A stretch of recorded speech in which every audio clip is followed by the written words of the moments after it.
aming tatay. Kung may mga gawain ay tumutulong pa sa nanay. Ngunit itong tatay ko nang mabiyudo'y parang nakulam, at mga teenager ang sinusundan. Nang mabiyudo si Mang Teban, pinanay ang pagligaw. Kilos bata araw-araw, subalit damatan.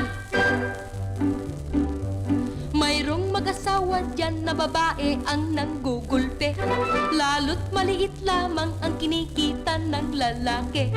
Bakit mo kaya nais mag-asawa pa o kumpadre, kung ikaw ay lagi nang magsisisi? Nang mabiyudo si Mang Teban, pinanay ang pagligaw. Kilos bata araw-araw, subalit damatan.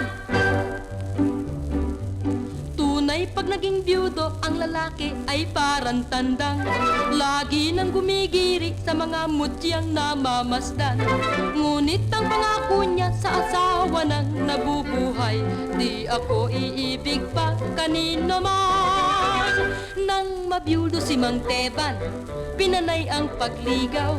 Kilos bata araw-araw, subalit damatan.